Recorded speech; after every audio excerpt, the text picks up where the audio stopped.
नमस्कार दोस्तों, न्यूज में आपका स्वागत है। मैं हूं मुकेश कुमार और आप देख रहे हैं जवाब तो चाहिए। जवाब तो चाहिए में आज बात होगी इंडी गठबंधन में हिंदी और भारत के नाम पर पड़ी फूट की। चर्चा थी कि बैठक में गठबंधन के चेहरे के नाम पर चर्चा होगी और मोदी को चुनौती देने के लिए चेहरे का चुनाव किया जाएगा। मुद्दों पर बात होगी, सीट शेयरिंग पे बात होगी, लेकिन 28 पार्टियों के मेल वाले इस गठबंधन की मीटिंग 1.5 घंटे चली, जिसमें 28 पार्टियों के 40 नेताओं ने हिस्सा लिया, लेकिन नतीजा कुछ भी बाहर नहीं आया। क्षेत्रीय दल इसके लिए कांग्रेस को जिम्मेदार बता रहे हैं। यदि हिसाब लगाएं तो एक नेता को करीब 2.5 मिनट का समय अलॉट किया गया था, लेकिन ज्यादातर नेता बैठक में चुप ही रहे। मनोज झा जैसे राजद सांसद लालू यादव के ट्रांसलेटर के तौर पर काम करते दिखे। लालू जी 5 मिनट से ज्यादा बोल गए। टीआर बालू मुद्दे पर बोलने से ज्यादा नीतीश कुमार जी के भाषण का अंग्रेजी अनुवाद मांगने में ही अपना अलॉटेड टाइम गंवा दिया। कुल मिलाकर बैठक में जमा लोगों ने चाय बिस्किट का स्वाद चखा और फिर सिर फुटौल कर निकल चले। मीटिंग में क्या चर्चा हुई, किस मुद्दे पर सिर फुटौल हुआ, कौन कौन किससे नाराज हुए, किसकी कौन सी बातें किसे चुभ गई, कौन नाराज होकर बैठक से बाहर चला गया, इसकी झलक मीटिंग के बाद हुए प्रेस कॉन्फ्रेंस में देखने को मिला। प्रेस वार्ता से नीतीश कुमार और अखिलेश और केजरीवाल समेत करीब 28 में से 15 पार्टियों के नेता नदारद रहे। लेकिन बात केवल प्रेस कॉन्फ्रेंस की नहीं है, बात है नीतीश कुमार और टीआर बालू के बीच हिंदी को लेकर हुई बकझक की और नीतीश कुमार के इंडिया की जगह देश का नाम भारत करने की मांग को लेकर। हालांकि इस बात की कोई आधिकारिक पुष्टि अभी किसी ने नहीं की है, किसी भी पार्टी ने नहीं की है। अभी किसी ने यह भी नहीं कहा है कि यह गलत है, यानी खंडन भी नहीं किया गया है। नीतीश कुमार ने हिंदी के सम्मान में जो भी स्टैंड लिया प्रशंसनीय है। टीआर बालू हो, स्टालिन हो या डीएमके का कोई भी नेता, हिंदी और उत्तर भारतीयों के प्रति उनका रवैया जग जाहिर है। पिछले दिनों डीएमके के सांसद ने उत्तर भारतीय राज्यों के लिए गोमूत्र स्टेट की संज्ञा देकर अपनी भावना जता दी थी। ऐसे में इंडी गठबंधन के भीतर उत्तर दक्षिण का विवाद एक बार फिर से सामने आ गया है। गठबंधन में शामिल हर क्षेत्रीय दल की अपनी लोकल राजनीतिक मजबूरी है, वही उनकी पहचान भी है और वही उनके वजूद की निशानी भी है। किसी भी कीमत पर वो उस क्षेत्रीय पहचान से समझौता करना नहीं चाहते या समझौता नहीं कर सकते। यही मजबूरी एक गठबंधन में बैठे क्षेत्रीय दलों को एक दूसरे के खिलाफ होने पर मजबूर कर रही है। नीतीश या लालू प्रसाद की पार्टी डीएमके के हिंदी विरोधी एजेंडे को अपने राज्य में समर्थन नहीं कर सकते और डीएमके के भारत का समर्थन इंडिया के खिलाफ नहीं कर सकते। ऐसे में गठबंधन में मुद्दों पर सहमति और चेहरे का चुनाव गठबंधन के लिए एक कठिन चुनौती है। आज अपने प्रोग्राम में हम चर्चा करेंगे कि मोदी को चुनौती देने के लिए बने इंडी गठबंधन एकता को क्या इसके सदस्यों से ही खतरा है? क्या इंडी गठबंधन में उत्तर दक्षिण की पार्टियों के बीच मुद्दे का टकराव है? क्या इंडी गठबंधन बिना चेहरे के मोदी को चुनौती देंगे? करेंगे चर्चा, और चर्चा को आगे बढ़ाने के लिए हमारे साथ कुछ मेहमान होंगे, कुछ पार्टियों के प्रवक्ता होंगे, उनसे मैं आपका परिचय करवाऊंगा। लेकिन पहले एक छोटी सी रिपोर्ट हमने तैयार की है और एक बातचीत भी हमने की है, उसको मैं आपको दिखाऊंगा। उसके बाद मेहमानों से परिचय और चर्चा की शुरुआत।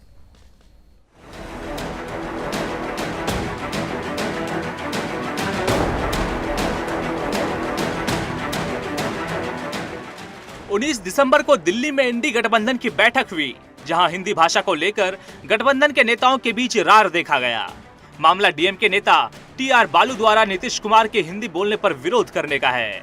आपको बता दें कि मीटिंग में जब मुख्यमंत्री हिंदी भाषा में संबोधित कर रहे थे तो डीएमके के नेता टीआर बालू ने भाषण अंग्रेजी में अनुवाद करने को कहा। मुख्यमंत्री द्वारा सीधे तौर पर टीआर बालू को यह कहकर हिंदी सीखने की सलाह दी गई कि हिंदी राष्ट्रभाषा है और इसे सभी को सीखनी चाहिए। भाषा के ताजा मामले से ऐसा लगता है मानो गठबंधन के अंदर सब कुछ ठीक ठाक नहीं चल रहा हो।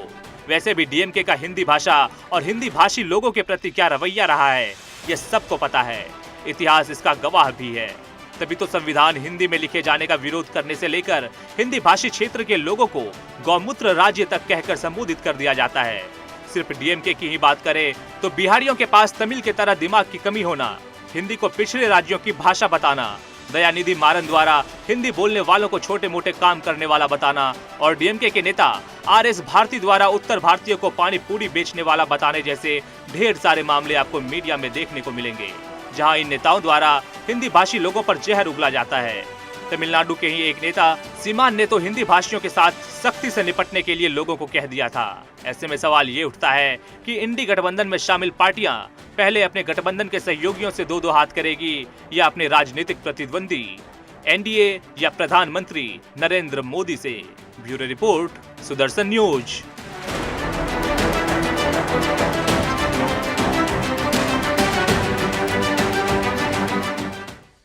तो इंडी गठबंधन में दो फार उत्तर दक्षिण को लेकर के एक नया वार शुरू हो गया है, एक नई लड़ाई शुरू हो गई है। करेंगे चर्चा, और चर्चा को लेकर हमारे साथ आगे बढ़ाने के लिए कुछ नेता हमारे साथ जुड़ गए, कुछ प्रवक्ता जुड़ गए। सतीश लखेरा जी हैं, बीजेपी के प्रवक्ता के तौर पे हमारे साथ हैं। जितेंद्र त्यागी जी कांग्रेस के प्रवक्ता के तौर पे, मनोज लाल दास हैं जेडीयू के प्रवक्ता, और इसके अलावा संजय चक्रवर्ती टीएमसी के प्रवक्ता हमारे साथ हैं।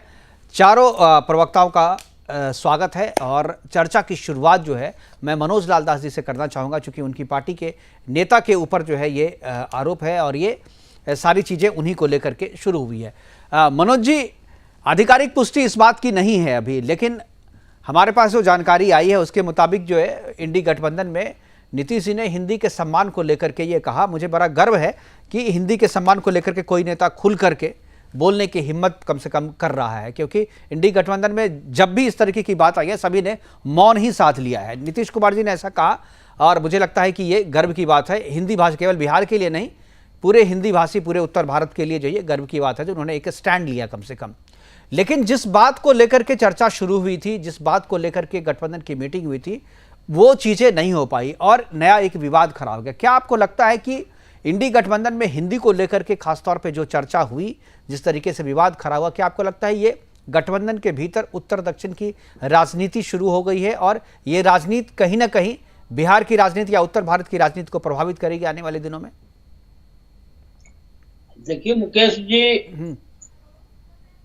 हिंदी हमारी राष्ट्रभाषा जी, और वह दूसरी बात है कि केवल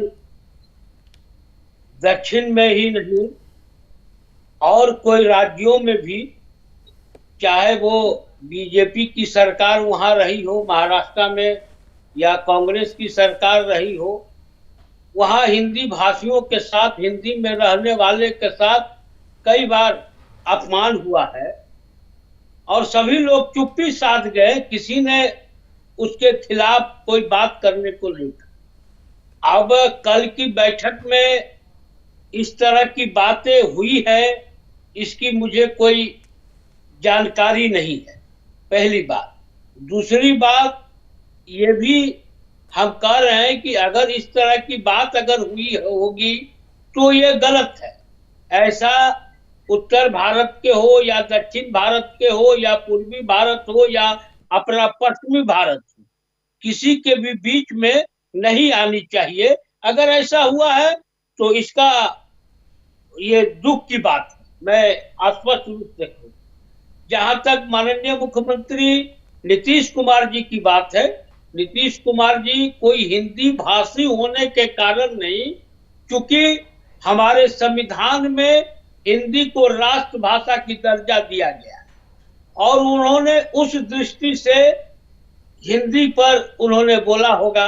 और इस अगर उन्होंने कहा भी होगा, जिस आप बालू जी की बात कर रहे हैं, तो अगर मुख्यमंत्री जी ने भी जवाब दिया तो उन्होंने कोई मतभेद के कारण जवाब नहीं दिया।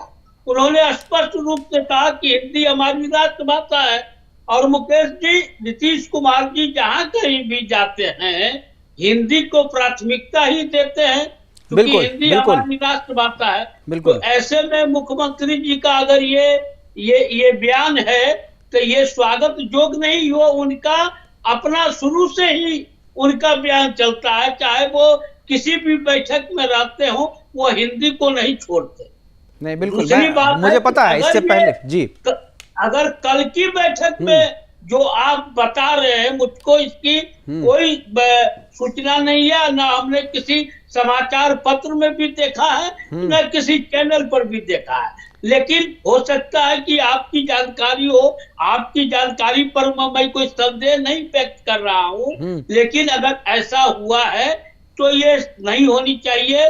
गठबंधन के सारे लोगों को इस पर अपनी प्रतिक्रिया देनी चाहिए और ऐसी स्थिति ना उत्पन्न हो, इस पर ध्यान देना चाहिए, मेरा ये कहना। बिल्कुल, ऐसी स्थिति उत्पन्न ना हो, और अगर उत्पन्न हो तो जवाब भी ऐसा ही मिलना चाहिए जैसा कि नीतीश कुमार जी ने दिया। और मुझे इनफैक्ट मैं बड़ा गौरवान्वित महसूस कर रहा हूं कि कोई तो स्टैंड लेने के लिए हो, वरना इस तरीके की मीटिंग में अक्सर लोग चुप्पी साध लेते हैं, जैसा कि दूसरे नेताओं ने चुप्पी साध ली। मैं संजय चक्रवर्ती जी के पास जाना चाहूँगा। संजय जी, हिंदी को लेकर के बंगाल में भी जो है कुछ दो तरफा यह कह जो व्यवहार जो है सौतेला थोड़ा होता है वहाँ भी। आप लोग जितने जो हिंदी भाषी क्षेत्र के लोग हैं जो बंगाल में रहते हैं, उन्हें भी ये झेलना पड़ता है। लेकिन हिंदी राष्ट्रभाषा है, राष्ट्रभाषा का सम्मान होना चाहिए। और इंडी गठबंधन में अगर हिंदी के नाम पे जो हो रहा है उत्तर दक्षिण किया जा रहा है, केवल हिंदी भाषा को लेकर नहीं, उत्तर दक्षिण की राजनीति चल रही है। और ख़ासतौर पे जो आपके डीएमके हैं, जो आपके सहयोगी हैं, उनकी तरफ से ये बयान बार बार आता है। कोई ऐसा नहीं कि मीटिंग में, इससे पहले भी चूंकि लगातार वो कहते रहे हैं, और इसीलिए ये मामला जो है आज उठा भी है यहाँ पे। क्या आपको लगता है कि आपके गठबंधन में जितने भी लोग शामिल हैं, दक्षिण और उत्तर दोनों की एक अलग अलग जो है गुटबाजी हो गई है और गठबंधन में दो फाड़ की स्थिति है? सबसे पहले नमस्कार आपको। नमस्कार। और हमारे सारे पैनलिस्ट जितने हैं सबको क्लियर कर देता हूं मैं आपको इस बात को लेकर के कि पश्चिम बंगाल की बात जैसे कि आपने उठाए थे, वहां पे अभी भी 70% से ज्यादा जो बिजनेसमैन हैं वो हिंदी भाषी है। किसी तरीके से कोई भेदभाव नहीं होता वहां पे। अगर होता तो आप मुझे उसका एक भी उदाहरण दे दीजिए कि वहां भेदभाव होता है। 70% से ज्यादा हिंदी भाषी लोग हैं वहां पे, वो भी बांग्ला भी बोलते हैं, हिंदी भी बोलते हैं, हर तरीके से भाषा की उनके पास ज्ञान है, इंग्लिश भी बोलते हैं, सारा भाषा उनके पास ज्ञान है। हाँ, बंगाल में धर्म को लेकर के भेदभाव होता है, भाषा को लेकर नहीं। बिल्कुल नहीं होती है, बिल्कुल नहीं होता। धर्म को लेकर के भेदभाव नहीं होता है। हिंदू मुसलमान नहीं होता है। एक मुद्दे को उठा करके आप लोग लगातार उसी पे जो है उंगली उठाते रहते हैं, लेकिन ऐसे पता नहीं कितने मुद्दे भारतीय जनता पार्टी करती है तो वो राष्ट्रवादी बात हो जाती है। लेकिन अगर कोई बंगाल में अगर कभी एक घटना ऐसी हुई थी जो मैं आपको पहले ही बता दे रहा हूँ, दुर्गा पूजा की विसर्जन और इनके मोमडन्स की एक वो था, मेरे ख्याल से कोई तजिया निकल रहा था। ताजिया निकलना था। दुर्गा पूजा का विसर्जन मैं आपको फिर से बता देता हूँ कि दुर्गा पूजा का विसर्जन वहां 3 दिन होता है, क्योंकि लगभग 1000 से ज्यादा दुर्गा पूजा होती है कलकत्ता के अंदर। 3 दिन होता है। तो सिर्फ और सिर्फ ममता दीदी ने टाइमिंग के ऊपर कहा था कि इस टाइम से नहीं, इस टाइम से होना चाहिए। अगर आप एक दिन बाद भी कर लेंगे तो कोई दिक्कत नहीं है, क्योंकि ये कानून व्यवस्था के बारे में बात थी। लेकिन उस बात को लेकर के पूरे चैनल में और आज तक ये घटना 2019 की है। लेकिन तजिया को एक दिन पहले निकाल देते ना, तजिया ही एक दिन पहले निकाल देते। एक दिन निकलता है, एक ही दिन निकलता है। एक दिन निकलता है भैया, यहाँ भी मुहूर्त के हिसाब से होता है, एक ही दिन होता है। आप लोगों को तो पता है नहीं। खैर चलिए, उस पर बातचीत नहीं हो रही है। खैर उस पर बातचीत मैं उसकी बात नहीं हो रही, लेकिन मैं आपको मतलब वहां के जो हिसाब से मैं आपको बता दे रहा हूँ, ये जानकारी होनी चाहिए आप लोगों को भी। नहीं, जानकारी है सर, पूरी जानकारी है। हम लोग को लगातार जवाब देना पड़ता है और जवाब देते देते मैं थक चुका हूँ कि इस बारे में लेकर के वहां दुर्गा पूजा का अपमान होता है। सर, इस बार पूरे बंगाल के अंदर 63,000 दुर्गा पूजा हुई है और 63,000 दुर्गा पूजा में ममता बनर्जी दीदी ने लगभग 70,000 रुपए हर दुर्गा पूजा पंडाल को पैसा दिया है दुर्गा पूजा अच्छे से करवाने के लिए। पहली चीज। अब आते हैं कि उत्तर और दक्षिण के बारे में बात करते हैं। जब एक घर में 4 बर्तन होते हैं ना, चारों बर्तन जो है खड़कता रहता है। एक घर में 4 आदमी होते तो विचारधारा सबके एक जैसे नहीं होती है। उसी तरीके से एक नया गठबंधन बना है। एटलीस्ट शुक्र बताइए, हर बार जो है हमें चैनल्स में आकर के बोलना पड़ता है, बताना पड़ता है कि इस बार जो है ये टूट जाएगा, ये हो जाएगा, लेकिन 28 के 28 पार्टी हमेशा साथ आती है और बढ़ करके आती है। मैं आपको इतना बता दूं, इस बार नेक्स्ट टाइम जो आएंगे कम से कम 2 पार्टी हम लोग के पास और भी आ रही है, 30 का पार्टी का होने वाला है। लेकिन यही अगर पलट करके इंडिया का देख ली तो पिछले 10 सालों में एक भी मीटिंग नहीं होती। अचानक घबरा करके जो है जुलाई के महीने में प्रधानमंत्री 38 आदमियों को पीछे खड़ा कर लेते हैं और फोटो फिक्सेशन हो जाता है, लेकिन उसके बाद दोबारा बैठक नहीं होती। लेकिन हम लोग बैठक कर रहे हैं, हम लोग देश को लेकर जरूरी है ना, आपके लिए बैठक करना जरूरी है ना। बीजेपी जरूरी नहीं समझती। बीजेपी है भाई, वो कहते हो ना कि 38 लोगों को पीछे खड़ा कर दिया, उसमें 24 लोगों के पास तो ना संसद है ना उसमें। मतलब आप कह रहे हैं कि बीजेपी तैयारी नहीं करती, प्रैक्टिस नहीं करती, नेट प्रैक्टिस नहीं करती, लेकिन मैच फिर भी जीत जाती है। मैच तो भाई बीजेपी ही जीत रही है ना। मैं बीजेपी कैसे जीत रही है, क्यों जीत रही है, आपको अच्छी तरीके से पता है। अभी देखिए ना, मुझे क्या, पूरे देश को पता है, जनता समर्थन कर रही है, जीत रही है। इसे नहीं, वही तो कह रहा हूं, जनता समर्थन करती है, उसके बाद मिलता क्या है। अभी राजस्थान में देखिए ना, जाकर के वहां पे 450 रुपए का। चलिए सर अभी जिस पे मुद्दे पे बात कर रहे हैं, जिस मुद्दे पे बात कर रहे हैं उस पे बात करते हैं जी। मैं उसी पे जवाब दे देता हूँ। उसके बाद चुनाव के बाद कल जो है राज्यसभा में बोल दिया कि ऐसी कोई बात ही नहीं हुई, तो बीजेपी ऐसे जीतती है। बीजेपी के सतीश लखेरा जी हैं हमारे साथ, वो देंगे आपको जवाब। सतीश लखेरा जी जुड़े हुए हमारे साथ जी। मैं फिर उसके बाद मैंने कहा ना कि हम लोग की गठबंधन की लगातार मीटिंग होती है और मतभेद है, मतभेद होते रहना चाहिए, मनभेद नहीं है। मनभेद होता तो कोई पार्टी एब्सेंट होती, लेकिन कोई भी पार्टी एब्सेंट नहीं हुई। 28 के 28 पार्टी आई है। मतभेद होने चाहिए, जरूरी है, विचार सबके आने चाहिए। नेता कौन होगा सर, बताइए नेता कौन होगा? नेता के लिए ममता बनर्जी ने कल जो है बाकायदा मल्लिकार्जुन खड़गे का नाम आगे किया था, केजरीवाल जी ने समर्थन किया था।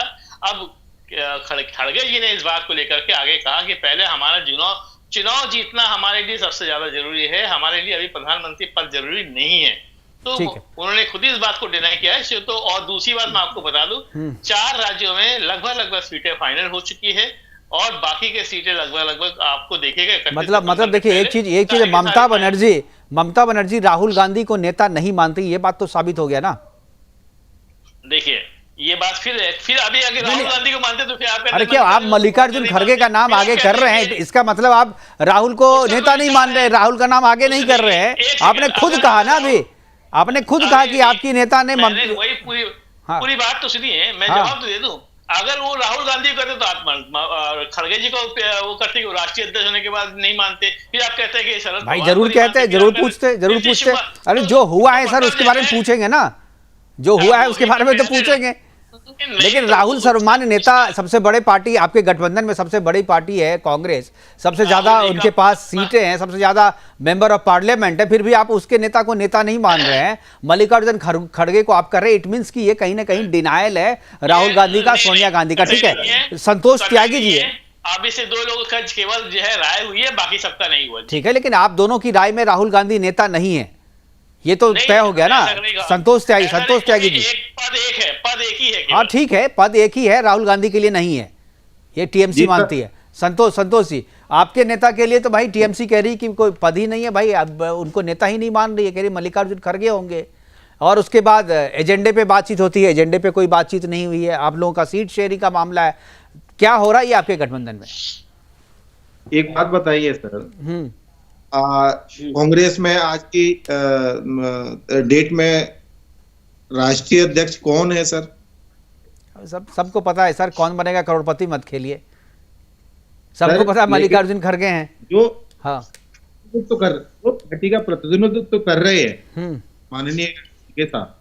तो आज कोई भी किसी भी पार्टी की तरफ से जो भी राष्ट्रीय अध्यक्ष, जितने भी 28 संगठन हमारे साथ में हैं, तो उनके जो प्रदेश अध्यक्ष होंगे या जो भी उनके नेता होंगे, जो चुन के भेज रहे होंगे जिसकी पार्टी जो भी, तो उसको नेता ही तो मानेंगे ना सर। राहुल गांधी जी हमारे, सोनिया गांधी जी आज की डेट में वो प्रदेश राष्ट्रीय अध्यक्ष तो है नहीं, लेकिन उन्होंने अगर कुछ कहा है तो उनकी अपनी एक भावना प्रकट की, न कि अभी कोई ऐसे लिखित में कोई डिसीजन हुआ है, न किसी भी प्रकार का और कोई डिसीजन हुआ है। तो अगर उन्होंने कहा भी, अपनी भावना व्यक्त की, उसमें गलत क्या है? नहीं, गलत इसमें क्या है मैं बताता हूँ। अगर मान लीजिए आप बोल रहे हैं कि ये बहुत अच्छी बात है, तो सोनिया गांधी और राहुल गांधी को भी समर्थन कर देना चाहिए था कि हाँ भाई मल्लिकार्जुन खड़गे होंगे, कम से कम अपनी पार्टी के लोग तो समर्थन करते ना। तो केवल केजरीवाल ने समर्थन किया, कोई दूसरा नहीं किया। केवल ममता जी ने कहा, केजरीवाल ने समर्थन किया, कांग्रेस चुप रही, और बाद में मल्लिकार्जुन खड़गे को प्रेस कॉन्फ्रेंस करके बोलना पड़ा जी चुनाव के बाद तय करेंगे। यानी सबके समझ में रिमोट कंट्रोल कहाँ है? मैं 20 साल पहले आपको ले जाना चाह रहा हूँ। 2004 में कांग्रेस पार्टी सत्ता में आई और सभी लोगों ने, कांग्रेस के जितने भी वर्कर थे, जितने भी नेता थे, उन्होंने कहा सोनिया गांधी जी से कि आप देश की प्रधानमंत्री बने। लोगों ने, कार्यकर्ताओं ने धरना प्रदर्शन किया, तब भी इन्होंने प्रधानमंत्री पद स्वीकार नहीं किया। नहीं, वो तो बीजेपी ने विरोध किया था, उसने बोला बीजेपी ने विरोध किया था, बीजेपी के विरोध के कारण हो सकता है आपने डिसीजन चेंज किया। वो तो सब बहुत लोग विरोध भी कर रहे थे ना, ऐसा थोड़ी जी कि आपके ये थोड़ी हमारे को कोई फर्क थोड़ी पड़ेगा सर। हमारे कार्यकर्ताओं ने भावनाएं प्रकट की कि सोनिया गांधी जी को प्रधानमंत्री बनाइए, लेकिन उस वक्त भी उन्होंने ये कहा कि मुझे प्रधानमंत्री नहीं बनना। हम डॉक्टर मनमोहन सिंह को चुना और दूसरी बार भी राहुल गांधी जी चाहते तो दूसरी बार राहुल गांधी जी मंत्री बन सकते थे। चलिए ठीक है, मतलब आप लोग ये मानते हैं ना कि राहुल गांधी जी रेस में नहीं है? आप कांग्रेस ये स्वीकार करती है कि राहुल गांधी रेस में नहीं है? नहीं तो आप कह दीजिए ना, ये बात घोषित क्यों नहीं कर देते आप लोग, जो राहुल गांधी कहीं रेस में नहीं है, राहुल गांधी चेहरा नहीं है? अब आप घोषित कर दीजिए ना, तब ज्यादा फायदा होगा आपको। सर, राष्ट्रीय अध्यक्ष के लिए भी राहुल गांधी को अशोक गहलोत जी, कमलनाथ जी, कई लोग मनाने गए, लेकिन उन्होंने कहा नहीं, मुझे पद नहीं चाहिए, मैं सिर्फ एक सामान्य कार्यकर्ता के वो पद केवल नहीं चाहिए, चूंकि 19 में हार हुई थी, 19 में हार की जिम्मेदारी लेते हुए उन्होंने कहा था। ऐसा थोड़ी है कि पहले तो थे ही अध्यक्ष, और उनके साथ जो उनके नेतृत्व में जो चुनाव हुआ उसमें वो हारे, और हारने के बाद, हार स्वीकार करने के बाद उनको हिम्मत नहीं हुई कि फिर से हम ये पद संभालें। सर, राहुल गांधी में आज प्रधानमंत्री के नाम पे कहीं किसी भी प्रदेश में, हिमाचल में हुआ, कर्नाटक में, किसी भी जगह पे आप चुनाव करवाइए, अगर हार जाए जीत जाए तो मोदी का नाम जय जयकार करते रहते हैं, अगर हार जाए तो एक भाई उनकी पार्टी का अलग का मसला। सतीश लखेरा जी जुड़े हुए हमारे साथ। लखेरा जी की आवाज आ रही है आपको? जी जी, मुकेश जी आ रही। हाँ जी सतीश जी, ये सारे सवाल आपको लेकर के हैं, जवाब क्या देंगे? जवाब क्या देंगे आप? सबसे पहले तो मेरा सवाल आपसे है कि गठबंधन में उत्तर दक्षिण की बात हो रही है, हिंदी भाषा को लेकर के जो है बालू और नीतीश कुमार जी में हुए, उस पर भी मैं चाहूंगा आप अपनी टिप्पणी दें। और ये मोदी जी के बारे में कह रहे हैं कि भाई चुनाव हारे चाहे जीते, जीते तो मोदी जी, हारे तो कोई और। मुकेश जी जी, जिसमें नेता, नीति और नेतृत्व को लेकर लगातार भ्रम बना हुआ है, जिनके एक भी विषय पर एक भी स्टैंड अभी तक देश की जनता के सामने नहीं आ पाया है। सनातन विरोध के बाद जिस तरीके से अब भाषाई विरोध का इन्होंने एक शिगुफा छोड़ा है, आज की घटना साधारण घटना नहीं है और सोची समझी हुई घटना है। कि आप ये बताइए कि जब हिंदी को लेकर विषय आया तो ना किसी ने विरोध किया है और ना किसी ने समर्थन किया है। पूरे 28 दलों में जिस तरह की चुप्पी है वो अपने आप में शर्मनाक है, और ये इनकी रणनीति है, क्योंकि जब जब इनकी बैठक होती है कोई ना कोई एक बड़ा विवाद आता है। पिछली 3 बैठकों में लगातार सनातन को लेकर के इनके हीरो जिस तरीके से उनके करुणानिधि के जो पोते हैं वो बने हुए हैं। बिल्कुल। इसलिए कांग्रेस को लेकर आज जिस तरीके से मल्लिकार्जुन खड़गे के नाम को लेकर के विरोध हुआ है, या आपस में कांग्रेस के भीतर भी आश्चर्यजनक एक तरीके से आया है, और सीटों को लेकर अभी पैनल के लोग बोल रहे हैं, केजरीवाल जी बोल चुके हैं कि पंजाब की सभी सीटों पर आम आदमी पार्टी लड़ेगी। आप कल्पना कीजिए, एक तरफ वो हिस्से भी हैं गठबंधन के, बताते भी हैं एक साथ भारतीय जनता पार्टी के साथ लड़ेंगे, और उसके बाद वो गठबंधन का जो धर्म है उसके साथ भी नहीं दिखाई दे रहे हैं। तो इसका अर्थ है कि आपसी सहमति भी नहीं है, और अगर कोई टूटी फूटी नीति बन भी रही है उसमें केवल भाषाई विरोध है, सनातन का विरोध है, भारतीय मान्यताओं का विरोध है।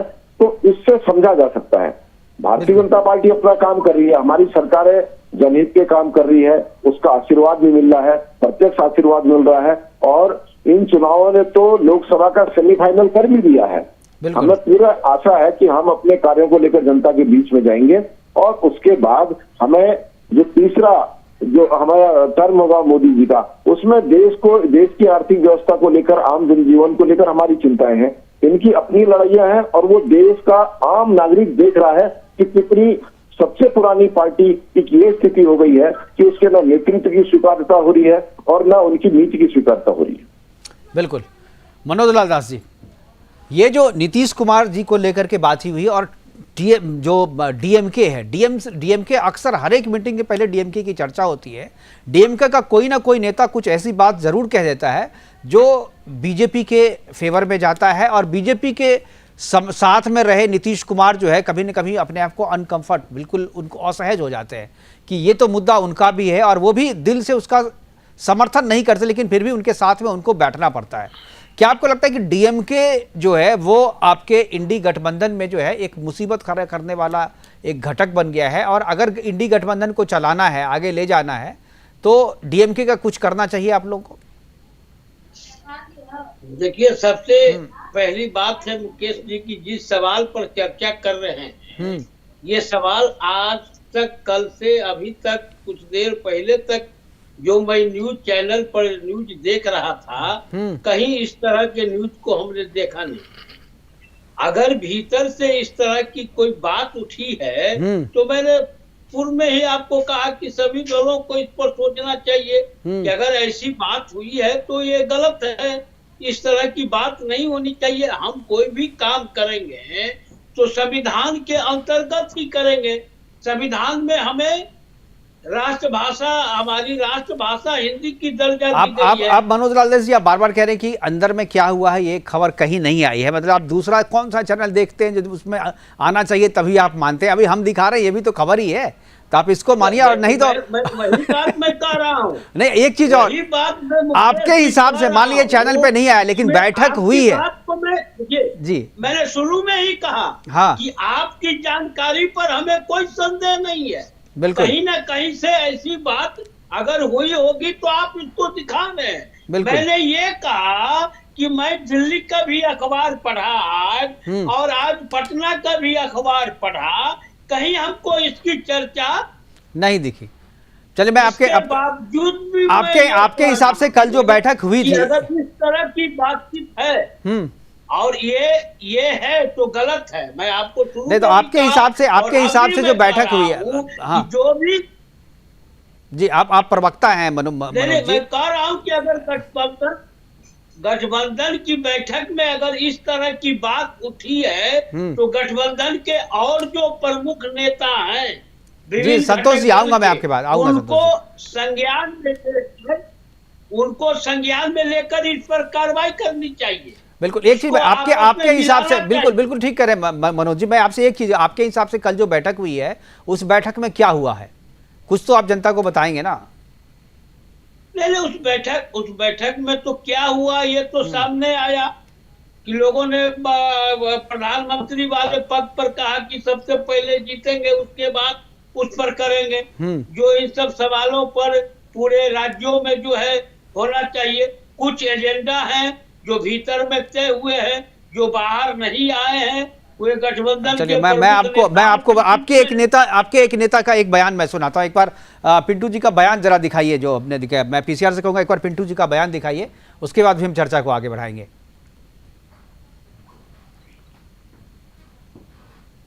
पीसीआर अगर सुन रहे हैं तो जरा एक बार पिंटू जी का वो बयान जो हमारे पास है एक्सक्लूसिव, जरा एक बार वो दिखाइए। आपको उसको सुनाने की जरूरत भी है नहीं मुकेश जी। अच्छा। सारा दुनिया जानता है कि पिंटू जी भारतीय जनता पार्टी के नेता हैं। अरे भाई, वो आपके नेता हैं भाई साहब, वो आपके नेता हैं, उनके घर में उनके पीछे रहने वाले भी नहीं है।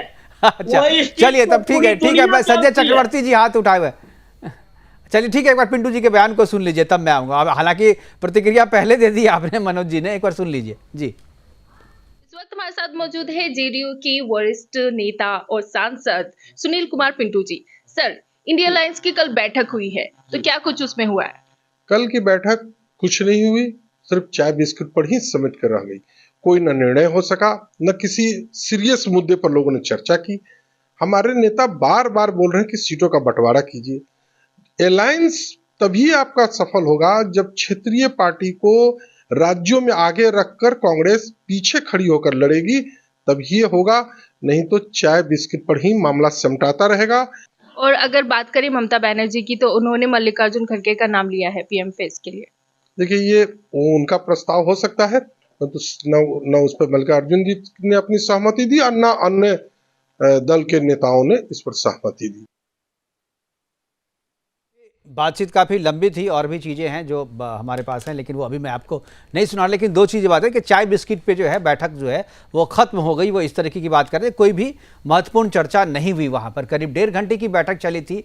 1.5 घंटे की बैठक में 40 नेता जो हैं वहाँ पर मौजूद थे। 2 से ढाई मिनट का टाइम अगर आप हिसाब लगाएंगे तो अलॉट हुआ था, लेकिन ज़्यादातर नेता चुप रहे। जो बोलने वाले थे वो बकझक में ही सारी बातें निकल गई। हमारे साथ चक्रवर्ती जी कुछ बोलना चाह रहे थे। जी संजय चक्रवर्ती जी।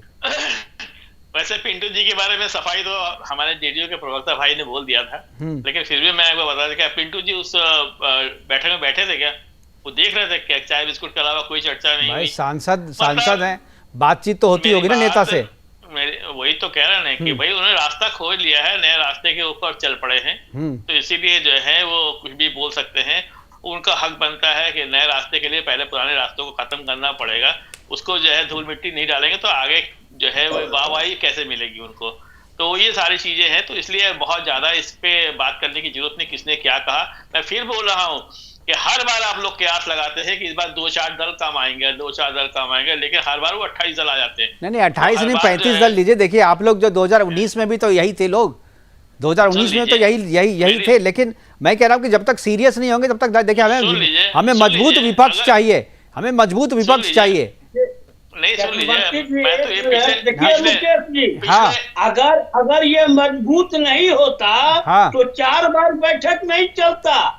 किसी के बूते की नहीं बात है, एनडीए 10 वर्ष में भी बैठक नहीं करती है। हम लगातार 4 बार कर रहे हैं। यहाँ लोकतंत्र है, सभी नेताओं को, सभी दलों के नेताओं को बोलने का अधिकार है, बात करने का अधिकार है। उसमें यहाँ इस टाइप का नहीं है। और ये सनातन लेकिन आपके इस लोकतंत्र को बीजेपी कहती है कि ये डर है। विरोधी आपके इस लोकतंत्र को बीजेपी डर बताती है। बाल नहीं कटाते हैं। जो भगवान माँ सीता के बारे में कौन की और किसकी सुविधा देते हैं, ठीक है कार्रवाई नहीं करते हैं। जिनको विधवा कहा जाता है, तलाक ये अरे मनोज जी इतना पर्सनल मत होइए प्लीज।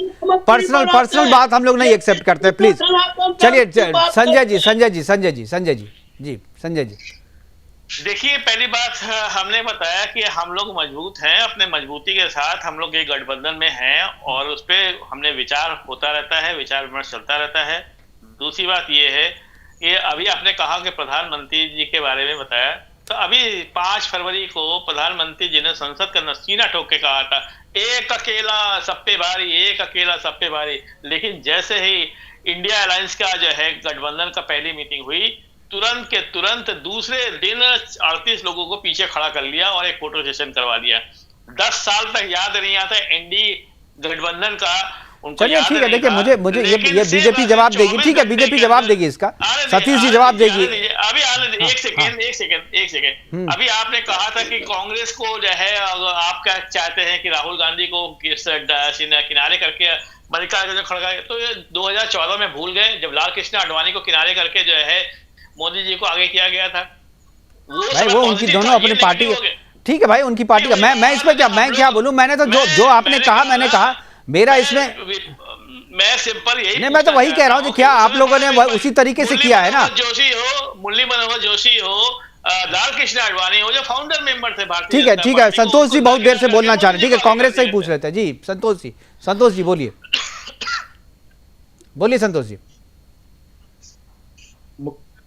मैं आपको बताना चाहूंगा, जैसे बीजेपी वालों प्रवक्ता थे, उन्होंने बोला कि कांग्रेस और ये जो इंडिया गठबंधन हुआ है उसमें आम आदमी पार्टी ने पंजाब के अंदर में पूरी सीट मांगी। अच्छा, इनको कौन सा वहां दूरबीन लगा के बैठे हैं क्या, या इनको ऐसा कोई लिखित में इनको कोई आदेश मिला हो या किसी भी प्रकार का वीडियो हो? अरे हमारी पार्टी के अंदर में, हमारे गठबंधन के अंदर क्या हो रहा है क्या नहीं हो रहा है, इनको कहाँ से मालूम चले? ये सब मनगढ़ंत बातें करके गठबंधन के बारे में अफवाह फैला के क्या इस गठबंधन को तोड़ना चाह रहे हैं। वो इनके जो नाकाम इरादे हैं वो कभी पूरे होंगे नहीं।